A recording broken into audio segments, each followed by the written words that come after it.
Hello my dear students, welcome to this YouTube channel once again. আজকে আমি basically যাদের সম্পর্কে বলবো তারা হচ্ছে ক্লাস 11 সেমিস্টার 1 সায়েন্সে, যারা একদম নতুন, যাদের অ্যাডমিশন এখনও হয়নি। অ্যাডমিশন খুব তাড়াতাড়ি হবে সায়েন্সে, যারা অলরেডি পড়াশোনা স্টার্ট করে দিয়েছে। তো যেহেতু আমি বারবার ক্লাস 12-এর জন্য ভিডিও বানাচ্ছি, অনেকেই বলছে স্যার 11-এর জন্য ভিডিও কখন বানাবেন, 11-এ আমরা কীভাবে কী করব। দেখো, আজকে আমি বেসিক্যালি তোমাদের সঙ্গে ডিসকাস করব all the three subjects, physics, chemistry এবং ম্যাথমেটিক্স।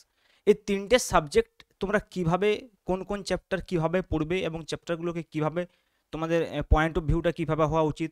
যদি তোমরা টিউশন পড়ছো, তোমরা বুঝবে কি করে যে আমরা এই টিউশনে ঠিক পড়ছি কি পড়ছি না, সেই সমস্ত আমি ইন ডিটেলস এই ক্লাসে আলোচনা করবো। বেসিক্যালি এটা কোনো টাইম টেবিল ক্লাস নয় যে তুমি কতক্ষণ পড়বে, সেই বিষয়টা এখনও তোমার ততটাও প্রয়োজন নেই।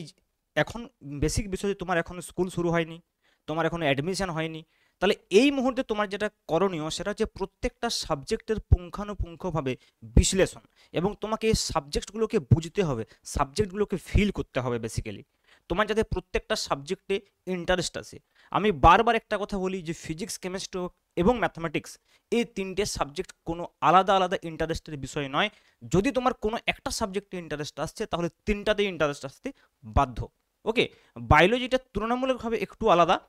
তো আমি যেহেতু বায়োলজি সম্পর্কে আমার তেমন কোনো নলেজ নেই, তাই আমি বায়োলজি সম্পর্কে বলছি না। আমার মেন সাবজেক্ট সব দিনই ছিল ফিজিক্স, কেমিস্ট্রি, ম্যাথামেটিক্স।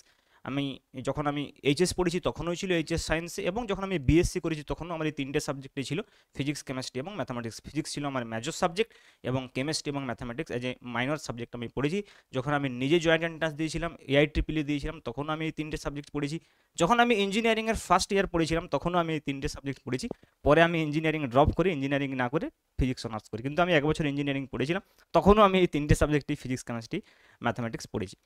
তাহলে বুঝতে পারছো আমার এই তিনটে সাবজেক্ট সম্পর্কে মোটামুটি একটা নলেজ আছে, যেটা তোমাদেরকে হেল্প করবে। এবং আমি যখন প্রিপারেশন নিয়েছিলাম তখন আমি কিভাবে সাবজেক্টগুলোকে দেখেছিলাম, প্রথমে যখন স্টার্ট করেছিলাম আমি পড়তে কীভাবে দেখেছিলাম, সেগুলো আমি আজকে তোমাদের সঙ্গে আলোচনা করব।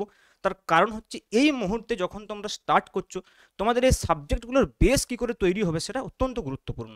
এবং ক্লাস 11-এর এই ফার্স্ট সেমিস্টার তুমি জেনে রাখো, এই ফার্স্ট সেমিস্টার ডিসাইড করবে তোমার আগের তিনটা সেমিস্টার কীরকম যাবে, মানে 11-এর সেকেন্ড সেমিস্টার এবং 12-এর থার্ড এবং ফোর্থ সেমিস্টার। তো একদমই এটাকে হালকাভাবে নিও না। এবং সবচাইতে যেটা ইম্পর্টেন্ট ব্যাপার সেটা হচ্ছে ক্লাস 11-এর স্টুডেন্টরা এই মুহূর্তে যেটাতে ভোগে সেটা হচ্ছে টিউশন নির্বাচন করা, তারা কোথায় পড়বে। কারণ আমাদের ওয়েস্ট বেঙ্গলে তো পুরো পড়াশোনাটাই টিউশন নির্ভর। তার কারণ হচ্ছে এখান থেকে স্কুলে তেমন কিছু ক্লাস হয় না, এটা বলার প্রয়োজন নেই, সবাই জানে।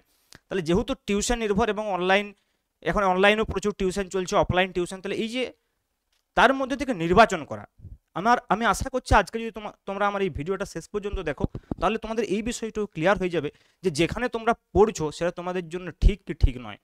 ওকে, দেখো, এটা একটা স্বাভাবিক বিষয় যে আমি যখন পড়াবো, যে কোনো টিচার যখন পড়াবে তখন সে তার বেস্টটা দিয়েই পড়াবে, কিন্তু সেটা তার বেস্টটা তোমার জন্যে সঠিক কিনা, বা সে যে বেস্টটা দিচ্ছে সেটা বর্তমান যে এডুকেশন সিস্টেম, বর্তমান যে এই আমাদের এডুকেশনের মধ্য দিয়ে আমরা যে জায়গাতে পৌঁছতে চাইছি সেটা সাফিসিয়েন্ট কিনা। তো সেইটা তোমরা বুঝতে পারবে আস্তে আস্তে এই পুরো ভিডিওটা দেখলে। তো দেখো, আমি এক এক করে বলবো ফিজিক্স, কেমিস্ট্রি এবং ম্যাথামেটিক্স। তো তোমরা জানো যে আমি এই চ্যানেলে শুধুমাত্র ফিজিক্স পড়াই। এই এবং তোমরা ক্লাস যদি 11-এর ফার্স্ট সেমিস্টার হয়, তোমরা জানো যে আমি অনেকেই জানো যে অলরেডি আমি স্টার্ট করে দিয়েছি ক্লাস, এবং ইউটিউবে তোমরা প্লেলিস্টে গেলেই পেয়ে যাবে। আমি লাইভ ক্লাসও নিই, শুক্রবার এবং রবিবার রাত্রে 9:30 থেকে আমি লাইভ ক্লাস নিই, এবং আদার্স আমি এমনি রেকর্ডেড ভিডিও দিই তার সঙ্গে সঙ্গে। যাই হোক, সেটা তোমরা ক্লাস 11-এর সেমিস্টার 1 একটা যে প্লেলিস্ট আছে সেই প্লেলিস্টে কিন্তু পেয়ে যাবে। ওকে, তো অবশ্যই নতুন হলে চ্যানেলটা সাবস্ক্রাইব করে রাখবে যাতে করে তোমার কাছে নোটিফিকেশনও চলে আসে। তো দেখো, আমরা বেসিক্যালি জানবো যে আমাদের ফিজিক্সে কী কী রয়েছে সিলেবাস, তারপরে আমরা দেখবো যে কেমিস্ট্রিতে কী কী রয়েছে, এবং আমরা দেখবো যে আমাদের ম্যাথামেটিক্সে কী কী রয়েছে, এবং কিভাবে এই চ্যাপ্টারগুলো পড়তে হবে, কোন চ্যাপ্টারের গুরুত্ব কতটা, আমি সেটা বলবো। তো দেখো, ফিজিক্সের প্রথমে আমাদের স্টার্ট হচ্ছে যে ফিজিক্যাল ওয়ার্ল্ড অ্যান্ড মেজারমেন্ট দিয়ে। এবং এই যে চ্যাপ্টারটা রয়েছে তোমরা জানো যে এই চ্যাপ্টারটা তোমাদের কাছে নতুন কোনো বিশেষ, অনেক নতুন কিছু চ্যাপ্টার নয়, কারণ এই চ্যাপ্টারটা তোমরা অলরেডি পড়ে ফেলেছো। কখন পড়ে ফেলেছো বলো দেখি? এই চ্যাপ্টার তোমরা ক্লাস 9-এই পড়েছো, যেটা হচ্ছে ফিজিক্যাল ওয়ার্ল্ড অ্যান্ড মেজারমেন্ট। মানে বেসিক্যালি এখানে যেটা পড়া হবে ইউনিট ডাইমেনশন। কি পড়া হবে বেসিক্যালি এখানে পড়া হবে যেটা, সেটা হচ্ছে ইউনিট ডাইমেনশন, এবং তার সঙ্গে কিছু অংশ থাকবে এরর অ্যানালিসিস, ইউনিট ডাইমেনশন এবং এরর অ্যানালিসিস। নেক্সট দেখো, তাহলে এই চ্যাপ্টারটা বুঝতেই পারছো, এই চ্যাপ্টারটা দিয়ে কিন্তু তুমি বিচার করতে পারবে না যে তুমি অ্যাকচুয়ালি ফিজিক্সটা বুঝতে পারছো কিনা পারছো না। হয়তো কোনো স্যার তোমাকে এই চ্যাপ্টারটা প্রথমে শুরু করে দিয়েছে, তার ফলে কি হচ্ছে, তুমি হয়তো ভাবছো যে আমি তো বুঝতে পারছি, স্যার দারুণ পড়াচ্ছে, আমি বুঝতে পারছি। তার কারণ হচ্ছে তোমার এই বিষয়গুলো জানা, ক্লাস 9-এ তুমি পড়েছো। এখন দেখো, যদি কেউ কাইনেমেটিক্স প্রথমেই শুরু করে দেয়, কাইনেমেটিক্স কিন্তু ভেরি ইম্পর্ট্যান্ট। দেখো আমি প্রথমেই বলি এইখানের, আমি যদি বলি যে ক্লাস 11 এবং 12-এ সবচাইতে জটিল যদি কোনো জায়গা লাগবে একটা 11 স্টুডেন্টের, সেটা হচ্ছে কাইনামেটিক্স। এই দুটো চ্যাপ্টার ভেরি ডেঞ্জারাস। আমি বলি তোমাকে, অনেক স্টুডেন্টকে আমি দেখেছি যারা এই দুটো চ্যাপ্টার পড়ার পর সায়েন্স ছেড়ে দেয়, যে আমার দ্বারা সায়েন্স হবে না। তার একটা বিশেষ কারণ কি জানো, এই দুটো চ্যাপ্টার এমন চ্যাপ্টার যেখানে ম্যাথমেটিক্সের প্রচুর পরিমাণে ইউজ হয়, প্রচুর ম্যাথ ইউজ হয়, যে ম্যাথমেটিক্সটা তোমরা এখনো শেখোনি, যে ম্যাথমেটিক্সটা তোমরা ক্লাস 11 এবং 12-এ শিখবে ম্যাথমেটিক্স সাবজেক্টে। এখানে তোমার ক্যালকুলাস ইউজ হবে, তোমার ইন্টিগ্রেশন ডিফারেন্সিয়েশন ইউজ হবে, দেখবে ইন্টিগ্রেশন ডিফারেন্সিয়েশন ইউজ হবে। আর কি ইউজ হবে এখানে, এখানে ইন্টিগ্রেশন ডিফারেন্সিয়েশনের সঙ্গে সঙ্গে গ্রাফস ইউজ হবে। তো এটা মানে একটা হজবরল ব্যাপার লাগবে, মনে হবে চারদিক থেকে কত সমস্ত কনসেপ্ট লাগছে। আমি তো ক্লাস 9-এ পড়েছিলাম এই সমস্ত মোশন, ডিসপ্লেসমেন্ট, ভেলোসিটি, আমার তো তখন এত কিছু লাগেনি। কারণ দেখো আবার একটা কথা বলি, তোমার যদি কোনো জায়গায় মনে হচ্ছে যে আমি সব বুঝতে পেরেছি খুব সহজে, তার মানে জানবে তোমাকে সব কিছু পড়াচ্ছে না। এটা কিন্তু খুব খুব একটা গুরুত্বপূর্ণ বিষয়। তুমি যত ভালোই স্টুডেন্ট হও না কেন, ক্লাস 11-এ উঠেই যদি তোমার আগে অনেকে অ্যাডভান্স মানে কি বলবো ফাউন্ডেশন কোর্স করে নেয়, সেটা আলাদা বিষয়। যদি তোমার কোনো ফাউন্ডেশন কোর্স আগে না করা থাকে এবং তুমি প্রথম 11-এ এইগুলো পড়ছো, এবং যদি তোমার মনে হচ্ছে আমি সব 100% বুঝতে পেরে যাচ্ছি, তার মানে জানবে যেগুলো তুমি বুঝতে পারবে না সেগুলো তোমার স্যার পড়ায়নি।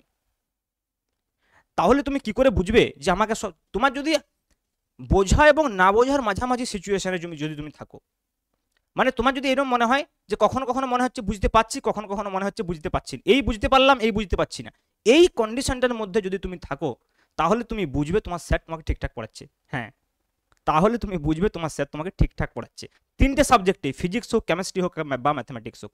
আর যদি তুমি খুব ভালো বুঝতে পেরে যাচ্ছ, মনে হচ্ছে খুব ইজি লাগছে, তাহলে জানবে যে তোমাকে ওই অ্যাডভান্স 9-10 পড়াচ্ছে, তোমাকে 11-12 এখনো পড়ায়নি। যদি তোমাকে প্রথম থেকে 11-12 পড়ানো শুরু করে, তাহলে অবশ্যই তুমি আধো আধো বুঝবে। এখনই মনে হবে বুঝছি, এখনই মনে হবে বুঝছি না, এখনই মনে হবে সহজ লাগছে, এখনই মনে হবে জটিল লাগছে। যদি এইরকম মনে হয়, তাহলে বুঝবে তোমার স্যার ঠিকঠাক পড়াচ্ছে, তুমি ঠিকঠাক লাইনে যাচ্ছ।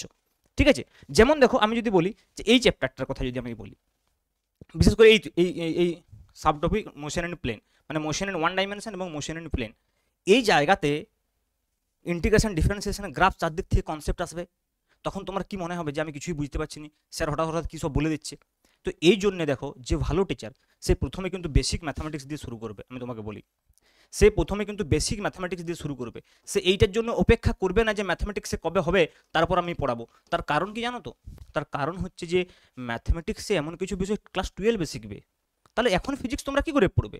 এবং এটা এমন একটা বিমারি যে এই বিমারিটা তোমার 11 থেকে 12-এর লাস্ট অব্দি চলতে থাকবে। তার কারণ ক্লাস 12-এর সেকেন্ড সেমিস্টার, ফোর্থ সেমিস্টার, মানে যেটা 12-এর সেকেন্ড সেমিস্টার, মানে যেটা ফোর্থ সেমিস্টার, অ্যাকচুয়ালি ফোর্থ সেমিস্টারের অর্ধেক যখন হয়ে যাবে, তখন তোমার ম্যাথমেটিক্সের সিলেবাস মোটামুটি কমপ্লিট হবে, তুমি ধরে রাখো। তারপরে কি তুমি ফিজিক্স শুরু করবে? পসিবল নয়। তাহলে একজন ফিজিক্সের টিচারের এটা কর্তব্য যে বেসিক ম্যাথামেটিক্সটা তোমাকে খুব ভালো করে পড়িয়ে দিবে প্রথমেই, এবং তার মধ্যে ইন্টিগ্রেশন থাকবে, ডিফারেন্সিয়েশন থাকবে, অ্যালজেব্রা থাকবে, গ্রাফস থাকবে, এই সমস্ত কিছু পড়ানো হবে।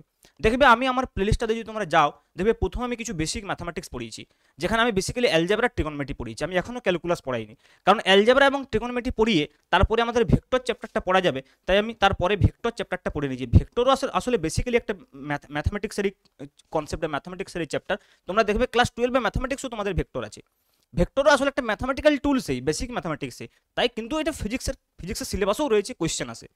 তোমরা দেখবে ফিজিক্স বইতে তোমার বেসিক ইন্টিগ্রেশন, বেসিক ডিফারেন্সিয়েশন আছে, কিন্তু ওগুলো কোয়েশ্চেন আসে না পরীক্ষায়, বলে অ্যাজ এ বেসিক ম্যাথামেটিক্যাল টুল হিসাবে ইউজ হয়। ভেক্টরও হচ্ছে একটা বেসিক ম্যাথামেটিক্যাল টুল, কিন্তু ভেক্টর থেকে কোয়েশ্চেন আসে পরীক্ষায়, এইটাই ডিফারেন্স, এইটাই ডিফারেন্স। ওকে, তাহলে দেখো এই বেসিক ম্যাথামেটিক্সটা তোমাকে প্রথমে পড়ানো উচিত, তারপরে তোমাকে ভেক্টর পড়ানো উচিত, তারপরে তোমাকে ওয়ান ডাইমেনশনাল মোশন পড়ানো উচিত, তারপরে টু ডাইমেনশনাল মোশন পড়ানো উচিত, তারপরে laws of motion, work per energy এবং motion of system of particles পড়ানো উচিত। তার মানে প্রথমে এই ইউনিট 2টা আগে পড়ানো উচিত, কিন্তু ইউনিট 2টাও পরপর পড়ালে হবে না। প্রথমে বেসিক ম্যাথামেটিক্স, তারপরে ভেক্টর। যেমন ধরো ভেক্টর কোথায় আছে তোমাদের, এই মোশন এন্ড প্লেনে আছে ভেক্টর। তাহলে তুমি কি আগে ওয়ান ডাইমেনশনাল মোশন পড়বে তারপরে ভেক্টর পড়বে? না, আগে ভেক্টর পড়তে হবে, তারপরে ওয়ান ডাইমেনশনাল মোশন পড়ো, তাহলে আরও বুঝতে বেশি সুবিধা হবে। কারণ ডিসপ্লেসমেন্ট, ভেলোসিটি এগুলো সব ভেক্টর কোয়ান্টিটি, তাই তাদের অপারেশন করতে গেলে আমার যদি ভেক্টর জানা থাকে, আমি আরও কনফিডেন্স পাবো। যদি ওয়ান ডাইমেনশনাল ভেক্টরে অতটা ইউজ হয় না ওয়ান ডাইমেনশনাল মোশনের ক্ষেত্রে, কিন্তু তবুও যখন মোশনটা বাই ডাইরেকশনাল হবে না, মানে ওয়ান ডাইমেনশনাল ক্ষেত্রে তো পজিটিভ নেগেটিভ হতে পারে, তো তখন কিন্তু ভেক্টরের কনসেপ্ট এখানে কাজে হবে। বা কোনো একটা কোয়ান্টিটির যখন আমি জেনারেল ডেফিনেশন দেবো, তখন আমি তো সেটা বলতে পারি না যে একমাত্রিক গতির ক্ষেত্রে আমি ডেফিনেশন দিচ্ছি, আমাকে ইন জেনারেল ডেফিনেশন দিতে হবে, তো তখন কিন্তু ভেক্টর খুব কাজে আসবে। তো ওই জন্য বেসিক ম্যাথামেটিক্সটা পড়ার পরে আগে ভেক্টর পড়া উচিত। তো আমি যেমন বেসিক ম্যাথামেটিক্সের প্রথমে কি পড়েছি, সিম্পল অ্যালজেব্রা ট্রিগোনোমেট্রি পড়েছি, তারপরে ভেক্টর পড়েছি, তারপরে কি পড়াবো, ইন্টিগ্রেশন ডিফারেন্সিয়েশন গ্রাফস এগুলো পড়াবো, তারপরে আসবো আমি মোশন ইন ওয়ান ডাইমেনশন, তারপরে মোশন ইন টু ডাইমেনশন, তারপরে লজ অফ মোশন, তারপরে ওয়ার্ক পাওয়ার এনার্জি, তারপরে সিস্টেম অফ পার্টিকেলস। তাহলে স্যার আপনি এইটা কখন পড়াবেন? এইটা আমি কখনোই প্রথমে পড়াই না, তার একটা বিশেষ কারণ আছে। এখন পড়াতেই হবে, কারণ সেমিস্টার ওয়ানে দিয়ে দিয়েছে, পরীক্ষা কোশ্চেন আসবে। না হলে তো আমি এটা লাস্টে পড়াই। যখন 11-এর পুরোটা একসঙ্গে পরীক্ষা হতো, আমি লাস্টে প্রথম চ্যাপ্টারটা পড়াতাম। তার একটা বেসিক কারণ তোমাদেরকে বলি, দেখো তোমাদের সিম্পল যে ইউনিট ডাইমেনশনের কনসেপ্ট, সেই কনসেপ্ট তোমাদের অলরেডি ক্লাস 9-এ রয়েছে। আর এখানে যে অ্যাডভান্স বিষয়টা আছে সেইটা পড়তে গেলে তোমাকে লগারিদম ডিফারেন্সিয়েশন জানতে হবে, যেটা হচ্ছে এরর অ্যানালিসিস।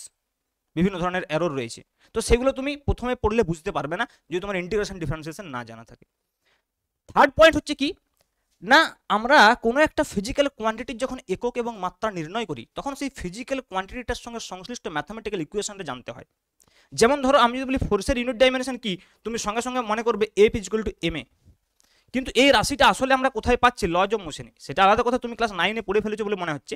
আদারওয়াইজ এই এই এই ইকুয়েশনটা আমরা কোথায় পাবো, এই F equal to M A, এই ইকুয়েশনটা তো আমরা লজ অফ মোশনে এসে পাবো। তাহলে দেখো যে কোনো নতুন আরও অনেক, যেমন ধরো আমরা যখন সিস্টেম অফ পার্টিকেলস পড়বো, এখানে টর্ক বলে একটা রাশি পাবো, যেটা তোমরা আগে জানো নি টর্ক কি। তাহলে দেখো যে কোনো নতুন নতুন যখন ফিজিক্যাল কোয়ান্টিটি প্রত্যেকটা চ্যাপ্টারে পাবো, সেখানেই তো আমরা ইউনিট ডাইমেনশন পড়বো, যে ওই পার্টিকুলার কোয়ান্টিটিটার, ওই পার্টিকুলার ফিজিক্যাল কোয়ান্টিটির ইউনিট কি, ডাইমেনশন কি। তাহলে এইভাবে যদি আমরা পড়তে যাই, তাহলে আমাদের যখন সিলেবাসটা লাস্ট তক চলে যাবে, তখন অনেক নতুন নতুন ফিজিক্যাল কোয়ান্টিটির ইউনিট এবং ডাইমেনশন আমরা অলরেডি জেনে যাবো। এই চ্যাপ্টারটার 50% আমাদের পড়া হয়ে যাবে, তারপর লাস্টে যে অংশটা বাকি থাকবে পড়িয়ে দিলাম। আদারওয়াইজ প্রথমে যদি তোমাকে টর্কের আমি ডাইমেনশন বলি, গ্র্যাভিটেশনাল কনস্ট্যান্টের ডাইমেনশন বলি, তোমাকে তো মুখস্থ করতে হবে, কারণ তুমি ওই ফিজিক্যাল কোয়ান্টিটিগুলোর তুমি ম্যাথমেটিক্যাল এক্সপ্রেশনটাই জানো না, তা তোমাকে মুখস্থ করতে হবে। বুঝতে পারছো বিষয়টা? যদিও আরও অনেক ফিজিক্যাল কোয়ান্টিটি তোমরা ক্লাস 12-এও পড়বে, কিন্তু কিছু করার নেই, কারণ আমাকে ইউনিট 1-এ তো মার্কসটাও নিতে হবে, এখান থেকে যে 3 নম্বর থাকবে সেটাও তো নিতে হবে। তাহলে যতটা সম্ভব আমরা এগিয়ে তারপর এই চ্যাপ্টারটা পড়া উচিত, প্রথম চ্যাপ্টারটা পড়া উচিত। এবং অবশ্যই যখন আমি এরর অ্যানালিসিসটার কথা বলছি, তখন তো ইন্টিগ্রেশন ডিফারেন্সিয়েশন লাগবেই। তাহলে বুঝতে পারছো কিভাবে তোমার ফিজিক্সের কনসেপ্ট তৈরি হবে, এই অর্ডারে এবং এইভাবে তুমি যদি পড়ো, তাহলে ফিজিক্সে কিন্তু কনসেপ্টের কোনো প্রবলেম হওয়ার কথা নয়, তোমার কোনো কিন্তু সাবজেক্ট জটিল লাগবে না, কনসেপ্ট ক্লিয়ার হবে, ধীরে ধীরে কনসেপ্ট বিল্ডিং হতে থাকবে। ঠিক আছে? এবং যত তুমি এগিয়ে যাবে, যত তোমার ম্যাথামেটিক্স পড়া হবে, কেমিস্ট্রি পড়া হবে, সঙ্গে সঙ্গে সমস্ত কনসেপ্ট তোমার একসঙ্গে আসতে শুরু করবে, এবং সেই কনসেপ্টগুলোর মধ্যে তুমি কিন্তু কোরিলেশন করতে পারবে, তখনই ধীরে ধীরে তোমার সাবজেক্টগুলোর প্রতি ইন্টারেস্ট আসতে থাকবে। ওকে, তাহলে ফিজিক্স বুঝলে। নেক্সট চলো আমরা কেমিস্ট্রি বলি। তাহলে কেমিস্ট্রিতে যেটা মেন বিষয় তোমাদের দেখবে, প্রথমে যেটা দেওয়া আছে some basic concept of chemistry. দেখবে এই some basic concept of chemistry, এই যে চ্যাপ্টারটা, এই চ্যাপ্টারটারও প্রথম যে অংশটা রয়েছে আর আমাদের ফিজিক্সটি যে ইউনিট ডাইমেনশনের প্রথম অংশটা রয়েছে অলমোস্ট সেম, যেখানে সিগনিফিকেন্ট ডিজিট, এরর অ্যানালিসিস, এইসব বিষয়গুলো কিন্তু রয়েছে কেমিস্ট্রির ক্ষেত্র। তাহলে এই জায়গাটা কিন্তু দুটোর ক্ষেত্রেই কমন, কিন্তু এইখানে আরেকটা যেটা এক্সট্রা বিষয় আছে সেটা হচ্ছে মোল কনসেপ্ট। এখানে মোল কনসেপ্টটা তোমরা কিন্তু এখানে পাবে, মোল কনসেপ্ট। এবং এই মোল কনসেপ্ট সম্পর্কে বেসিক যদি আইডিয়া বলি, তোমাদের কিন্তু ক্লাস 10-এ ছিল বা 9-এও ছিল, ক্লাস 9-10 একদম বেসিক মোল কনসেপ্ট তোমাদের জানা রয়েছে। তো তোমরাও যদি এই চ্যাপ্টারটা প্রথমে পড়ে নিলেও তেমন কোনো ক্ষতি নেই, যদি নাও চাও, আমার মতে প্রথমে স্ট্রাকচার অফ অ্যাটম পড়াই বেটার, এটা পড়ে নিতেও পারো, অসুবিধা নেই, কিন্তু আমি বলছি প্রথমে এখানে প্রচুর ধরনের বিভিন্ন ধরনের যে প্রবলেমসগুলো আসবে, মানে এই চ্যাপ্টারে কিন্তু প্রচুর প্রবলেমস হয়, মূল কনসেপ্ট থেকে প্রচুর ডিফিকাল্ট প্রবলেমস কিন্তু ক্রিয়েট করা যায়। তাহলে যেহেতু আমি বলতে চাইছি যে যেহেতু তুমি ফিজিক্সে দেখো, ফিজিক্সে তো তোমাকে প্রত্যেক চ্যাপ্টারে প্রবলেম করে দেবে, কোনো রিলিফ নেই, এদিকে ম্যাথস করবে ওখানেও প্রবলেম, তাহলে তোমরা একটু সামান্য ছুট পেতে পারো যদি তোমরা স্ট্রাকচার অফ অ্যাটমটা পড়ো, একটু থিওরিটিক্যালি হিস্টোরিক্যালি একটু মানে হিস্ট্রি অফ সায়েন্সের দিকে যাও, Discovery of atom, Discovery of proton, Discovery of neutron, এগুলো যখন প্রথমে পড়বে, প্রথম দিকটাতে একটু ভালো লাগবে। ঠিক আছে? তাহলে স্ট্রাকচার অফ অ্যাটমটা প্রথমে পড়লে, যদিও তারপরে যখন সোমারফিল্ড থিওরি আসবে তোমার, তারপরে যখন ইলেকট্রন বিন্যাস আসবে, ওই দিকটা একটু সামান্য তোমার মনে হবে যে একটু জটিল লাগছে। এটা একটা কারণ আছে, দেখো স্ট্রাকচার অফ অ্যাটম বা অ্যাটমিক স্ট্রাকচার তুমি ক্লাস 11-এ কখনোই সম্পূর্ণ বুঝতে পারবে না, এটা তুমি লিখে নাও। তুমি কখনোই সম্পূর্ণ বুঝতে পারবে না, কারণ এই স্ট্রাকচার অ্যাটমে যে কোয়ান্টাম মেকানিক্সের অংশগুলো রয়েছে, যে কোয়ান্টামের অংশগুলো রয়েছে সেখানে কোনো প্রুফ নেই, ডাইরেক্ট রেজাল্টগুলো তোমাদেরকে এখানে শেখানো হয়। যে প্রুফগুলো বিএসসি লেভেলে আছে, কোয়ান্টাম কেমিস্ট্রিতে বা কোয়ান্টাম ফিজিক্সে রয়েছে, তো সেই যে বিষয়গুলো, সেই বিষয়গুলো যে রেজাল্টগুলো, ডেরিভেশনের যে রেজাল্টগুলো, সেগুলোকে ডাইরেক্ট এখানে ইউজ করা হয়েছে। তোমরা এসপিডিএফই বলো, বা ওখানে ওয়েব ফাংশনের কথাই বলো, বা স্পিন বা এই কোয়ান্টাম নাম্বারগুলোর কথাই বলো, তো সেগুলো তোমাদেরকে ইজিলি বুঝিয়ে দেওয়ার একটা চেষ্টা করা হয় অন্যভাবে, কিন্তু আসলে ওগুলোর যে অরিজিন, সেই অরিজিনটা কিন্তু তোমাকে সঠিকভাবে এখানে বোঝানো খুব মুশকিল, খুব মুশকিল। সেই জন্য কি হয়, স্টুডেন্টদের ক্ষেত্রে অ্যাটমিক স্ট্রাকচার পড়ার সময় প্রচুর কনফিউশন তৈরি হয়, এবং অ্যাটমিক স্ট্রাকচারে শুধুমাত্র যে অ্যাটমিক স্ট্রাকচার আছে তা নয়, অনেক কিছু কনসেপ্ট একসঙ্গে আছে। ব্ল্যাক বডি রেডিয়েশনের কনসেপ্ট আছে, ফটো ইলেকট্রিক ইফেক্টের কনসেপ্ট আছে, ওয়েভ থিওরির কনসেপ্ট আছে। কারণ দেখো, এই যে অ্যাটমিক স্ট্রাকচার হচ্ছে যে একটা কোয়ান্টাম লেভেলের হচ্ছে যে একটা সায়েন্স তোমরা বলতে পারো, সেই কোয়ান্টাম লেভেলের যে সায়েন্স, সেটা পড়ার উদ্দেশ্য কি, সেটা কেন পড়েছি আমরা, সেই সমস্ত বিষয়গুলোকে আলোচনা করতে গেলে এই ডিফারেন্ট ডিফারেন্ট যে টপিকসগুলো, সেই টপিকসগুলো অটোমেটিক চলে আসে। তো তখন তোমাদের এগুলোতে কনফিউজ লাগে, কিন্তু কোনো চিন্তা নেই, ক্লাস 12-এ যখন উঠবে তখন এটা সবচাইতে সোজা চ্যাপ্টার লাগবে। এবং ক্লাস 12-এ আমাদের প্রথমটা অ্যাটমিক স্ট্রাকচারের যে প্রথমটা আপ টু বোথ থিওরি, তুমি ফিজিক্সও পাবে, ফিজিক্সও রয়েছে ক্লাস 12-এ, আপ টু বোথ থিওরি রয়েছে। বোথ থিওরির যে পরের অংশটা, যেরকম ধরো সমারফিল্ড থিওরি, তারপর তোমার কোয়ান্টাম নাম্বার, এই বিষয়গুলো কিন্তু ফিজিক্সের 12-এর সিলেবাসে নেই, শুধুমাত্র বোথ থিওরি অবধিই আছে। কিন্তু কেমিস্ট্রিতে এই বিষয়গুলো রয়েছে, তাহলে তোমরা সেগুলো ভালো করে শিখবে। এবং এটা খুব একটা বেস চ্যাপ্টার, মানে অ্যাটমিক স্ট্রাকচার হচ্ছে কেমিস্ট্রি একদম বেসিক বলতে পারো, একদম বেস কেমিস্ট্রি, ঠিক আছে।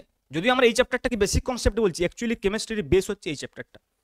এবার দেখো, এই অ্যাটমিক স্ট্রাকচারটাকে ভালো করে বুঝতে গেলে তোমার অ্যাটমগুলোর তো অবস্থান বুঝতে হবে, অ্যাটমগুলোর অ্যাটমিক নাম্বার সম্পর্কে বুঝতে হবে, তাদের আরও ভালো করে যদি তুমি অ্যাটমিক্স প্রত্যেকটা অ্যাটম সম্পর্কে জানতে চাও, তাহলে তোমার যে অ্যারেঞ্জমেন্ট রয়েছে, তোমরা জানো কী কারণে এটা কেমিস্ট্রি, তোমরা এখন পড়ো সবাই জানো যে কী কারণে আমরা পিরিয়ডিক টেবিল তৈরি করেছি। আমি সেটাই বলতে চেষ্টা করছি, যে সেক্ষেত্রে আমরা এই এলিমেন্টসগুলোর যে পিরিয়ডিক ক্লাসিফিকেশন, সেটা জানাটাও খুব প্রয়োজন, এবং তাদের যে প্রপার্টিগুলো জানা খুব প্রয়োজন। তাহলে বুঝতে পারছো, এইটাও কিন্তু বেশ একটা ইম্পর্টেন্ট চ্যাপ্টার, এবং যেটা ছাড়া কেমিস্ট্রি তুমি কিছুই করতে পারবে না, সেটা হচ্ছে chemical bonding and molecular structure.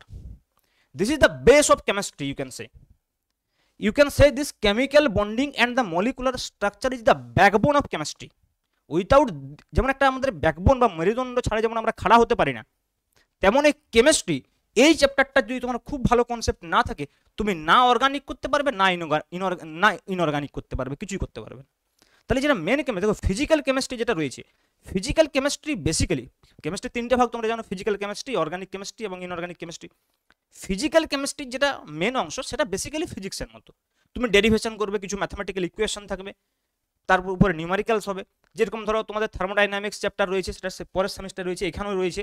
যেমন ধরো আমি স্টেট অফ ম্যাটারটাকে বলতে পারি কিছুটা, এটা ফিজিক্যাল কেমিস্ট্রি। এখানে ফিজিক্যাল কেমিস্ট্রি নেই বললেই চলে, এইটাকে আমি জোর করে একটু ফিজিক্যাল কেমিস্ট্রি বলতে পারি, ঠিক আছে। এই state of matter, solid and gas, যদিও সলিডটা আগে 12-এ ছিল, এখন তোমাদের 11-এ দিয়ে দিয়েছে। তাহলে এই পোর্শনটা তুমি ফিজিক্সও পাবে। কিন্তু ফিজিক্সে দেখো, এই যে সলিড বিষয়টা ফিজিক্সে বিএসসি লেভেলে নেই, কিন্তু ফিজিক্সে এমএসসি লেভেলে রয়েছে, সরি 11-12 লেভেলে নেই, কিন্তু বিএসসি লেভেলে রয়েছে সলিড স্টেট ফিজিক্স বলে একটা আলাদা সেকশন রয়েছে, কেমিস্ট্রি রয়েছে সলিড স্টেট কেমিস্ট্রি, এবং তার যে বেসিক প্রথম একদম জিওমেট্রিটা তোমাদের সিলেবাসে রয়েছে। ওকে, তাহলে দেখো এই চ্যাপ্টারটা আমি একটা ফিজিক্যাল কেমিস্ট্রির অংশ বলতে পারি সেদিক থেকে বিচার করলে, বা গ্যাসিয়াস যে লগুলো তোমরা পড়েছিলে ক্লাস 10-এ পড়েছে, প্রথম চ্যাপ্টার ছিল তোমাদের গ্যাসের ধর্ম, যেখানে বয়েলসের সূত্র, চার্লসের সূত্র এইসব ছিল। কাজে তোমরা বুঝতে পারছো যে এই চ্যাপ্টারটা তোমরা ফিজিক্যাল কেমিস্ট্রি বলতে পারো। আর এটা তো পিওর ইনঅর্গানিক কেমিস্ট্রি, দেখো গ্রুপ কেমিস্ট্রি বলা হয় এটাকে, যেখানে এস ব্লক এলিমেন্ট এবং পি ব্লক এলিমেন্ট সম্পর্কে তোমাদেরকে পড়তে হবে, বাকি অংশটা অন্য সেমিস্টারে রয়েছে। তাহলে দেখো এইখানে যেটা মেন তিনটে চ্যাপ্টার যদি আমি বলি, যে তিনটে চ্যাপ্টার তোমাকে গুলে খেলতে হবে, একদম গুলে খেতে হবে, সেটা হচ্ছে কি, অ্যাটমিক স্ট্রাকচার, পিরিয়ডিক টেবিল এবং কেমিক্যাল বন্ডিং। পিরিয়ডিক টেবিলটা কিছুটা মেমোরি বেস, কিন্তু যদি তুমি ভালো করে জিনিসটাকে একটু বোঝার চেষ্টা করো, যে মেমোরি বেস লোকে বললেও আসলে যদি তুমি বোঝো, তখন তুমি বুঝতে পারবে যে ততটাও মেমোরি বেস নয়। মানে বাইরে থেকে তোমার যতটা মেমোরি বেস কেমিস্ট্রিকে মনে হয়, যদি তুমি কেমিস্ট্রিটা অ্যাকচুয়ালি বোঝার চেষ্টা করো, ততটাও কিন্তু মেমোরি বেস লাগবে না। ওকে, তাহলে তুমি বুঝতে পারছো এগুলো হচ্ছে তোমার কেমিস্ট্রি তোমাকে পড়তে হবে। তাহলে কেমিস্ট্রি পড়ার জন্য সবচাইতে মেন ইম্পর্টেন্ট যেটা হচ্ছে, সেটা হচ্ছে এই তিনটে চ্যাপ্টার, এখানে খুবই ইম্পর্টেন্ট। এই তিনটে চ্যাপ্টার ছাড়া পরবর্তী ক্ষেত্রে কেমিস্ট্রি তুমি কিছুই বুঝতে পারবে না। ওকে, নেক্সট দেখো আমরা চলে আসি mathematics. Mathematics is the language of science. Without mathematics we cannot read physics and chemistry. কারণ ফিজিক্স এবং কেমিস্ট্রি যে ল্যাঙ্গুয়েজ দিয়ে পড়া হয়, সেটা হচ্ছে mathematics.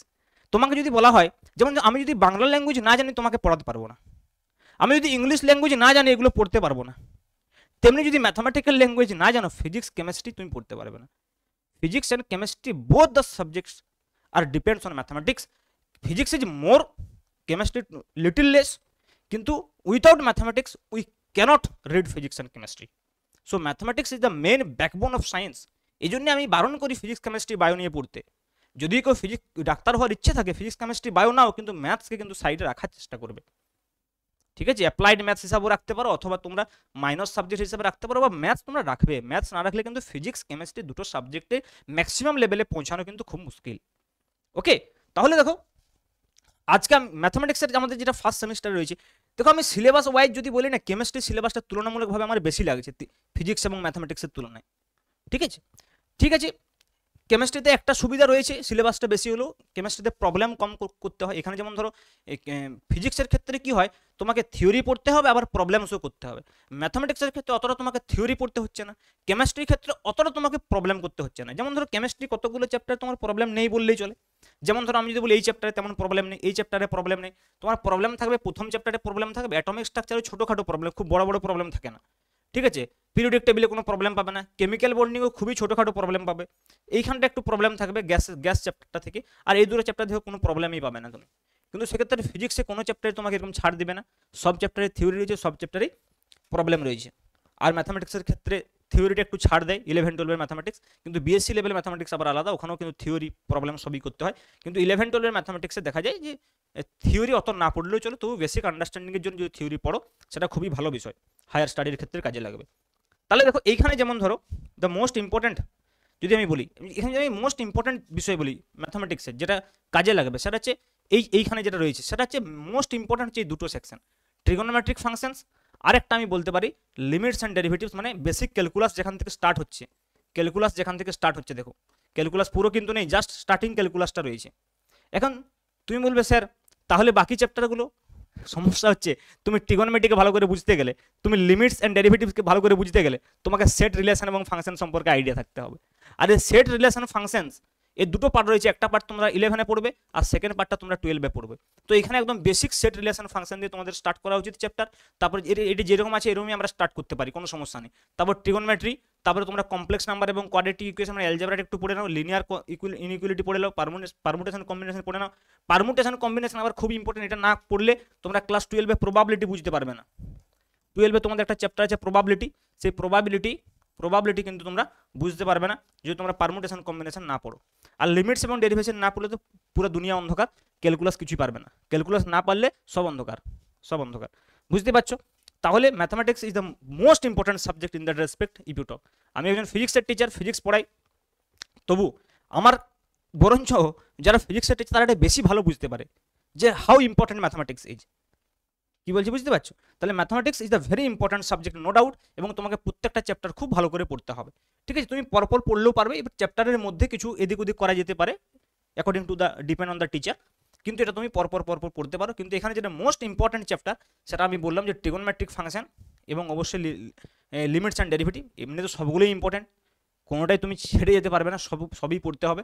Set relation function is the very basics things, এগুলো তোমাকে জানতেই হবে ম্যাথামেটিক্সের। Higher mathematics without set relation function you cannot do.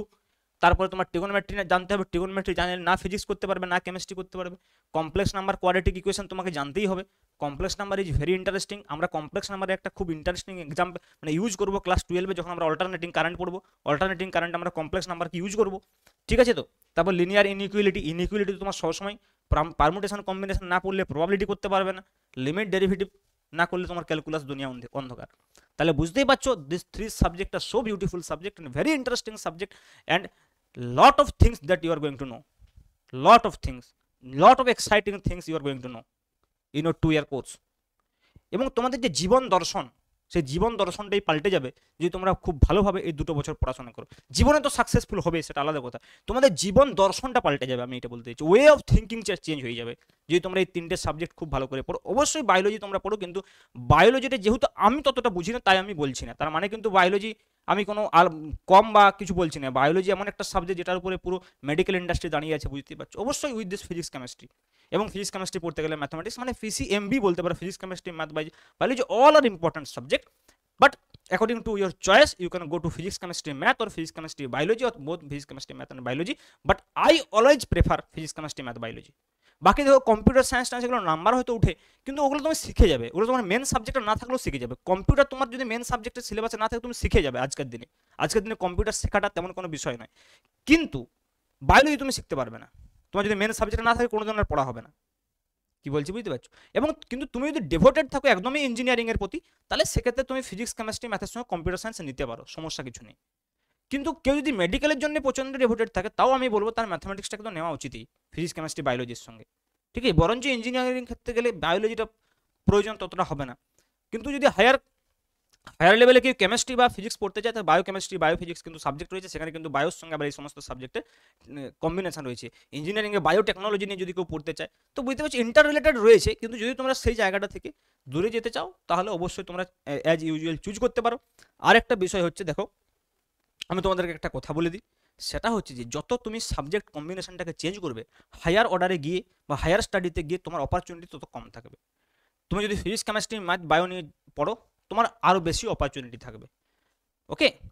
আর যদি তুমি কম্পিউটার সায়েন্স নাও, নিতে পারো, কোনো সমস্যা নেই, সেটাও একটা আলাদা অপরচুনিটি রয়েছে, ডিপেন্ড অন ইউর ইন্টারেস্ট, ওকে? তো নিশ্চয়ই তোমরা বুঝতে পারলে যে কীভাবে সাবজেক্টগুলো পড়তে হবে, কীভাবে তোমাকে টিউশন টিচার নির্বাচন করতে হবে, এবং কিভাবে তোমাকে ভবিষ্যতের কথা মাথায় রেখে স্ট্রিম চুজ করতে হবে। আশা করি তোমাদের এই কোয়েশ্চেনগুলোর উত্তর তোমরা এই ভিডিওটা থেকে পেয়েছো।